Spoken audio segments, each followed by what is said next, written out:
Hello everyone, my name is Vivek Sharma and आज हम चार टॉपिक को पढ़ेंगे। पहले केस में हम ट्यूबरक्लोसिस के बारे में एक रिपोर्ट पढ़ेंगे डब्ल्यूएचओ की। देन ड्राफ्ट सीड बिल के बारे में हम मेजर पॉइंट्स को देखेंगे। देन हेपेटाइटिस ए वैक्सीन के बारे में हम डिस्कस करेंगे। लास्ट में सरंडा फॉरेस्ट के बारे में डिस्कस करेंगे, उसकी लोकेशन इंपॉर्टेंट रहेगी।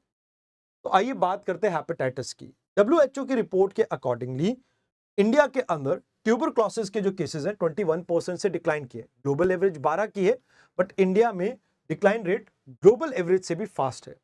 अगर बात कीजिए पर लाख के ऊपर, भारत के अंदर 237 केसेस देखने को मिलते थे, अब रिड्यूस होकर 187 हो चुके हैं।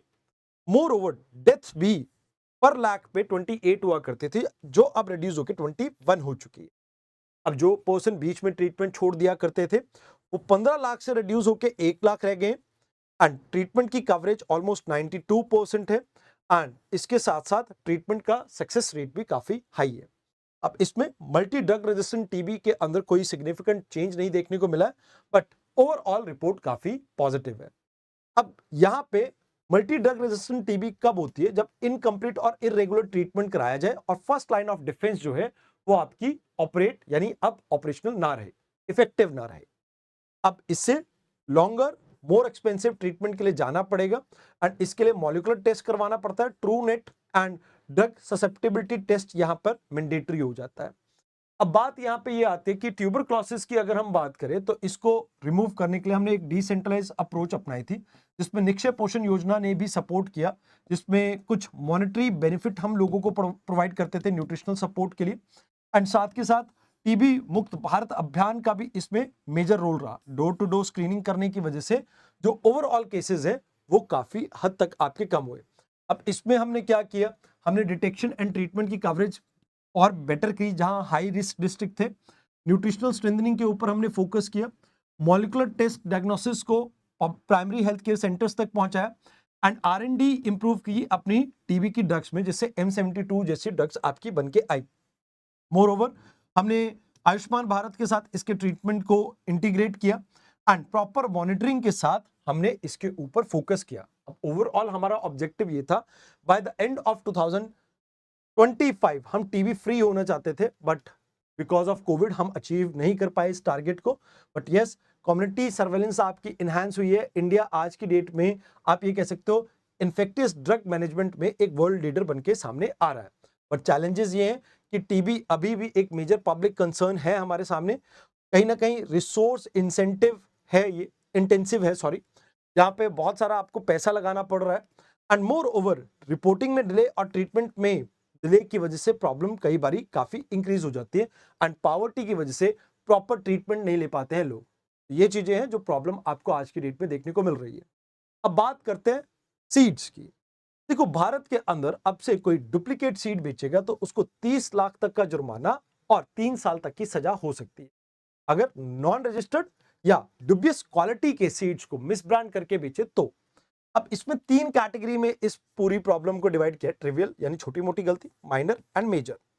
अब इस केस में आपको करना क्या है, आपको जो भी यहां पर सीड की सेल कर रहा है, डिस्ट्रीब्यूशन कर रहा है, प्रोसेसिंग कर रहा है या डील कर रहा है, उनको कहा गया है कि भैया आपके ऊपर ये पेनल्टी इंपोज की जा सकती है अगर आप काउंटरफिट यानी गलत क्वालिटी या लो क्वालिटी के सीड बेच रहे हैं। एंड इससे क्या होगा, इनपुट सिस्टम आपका और बेटर होगा और बेटर रिसर्च बेस्ड हम डेवलपमेंट सीड्स की कर पाएंगे। अब बात यहां पे ये आती है कि करंट लॉ जो 1966 का है, इसमें कंपलसरी रजिस्ट्रेशन नहीं था, तो जिसकी वजह से फेक क्वालिटी की वजह से फार्म में बहुत ज्यादा क्रॉप की यील्ड का लॉस होता था, जिससे किसान को फाइनेंशियल लॉसेस का सामना करना पड़ता था। बट अब रजिस्ट्रेशन की वजह से कहीं ना कहीं रूरल मार्केट्स में इसको इंप्लीमेंट करने का आपको चैलेंज रहेगा। बैलेंस करना पड़ेगा आपको कहीं ना कहीं फार्मर के एक्सेस और अफोर्डेबिलिटी को एंड मोर ओवर इसमें आपको कंप्लायंस का बर्डन इंक्रीज होगा और अवेलेबिलिटी ऑफ सीड आपकी डिक्लाइन करेगी। तो ये कुछ कंसर्न्स हैं हमारे। Now let's talk about the third article. Hepatitis A एक बार फिर से एक पब्लिक हेल्थ इमरजेंसी बनता जा रहा है। अब कहा यह जा रहा है कि यूनिवर्सल इम्यूनाइजेशन प्रोग्राम में इसे इंक्लूड कीजिए। वैसे ये एक इन्फेक्टियस डिजीज है जो इंपेक्ट करते हैं लीवर को and food and water contamination से ये फैलती है।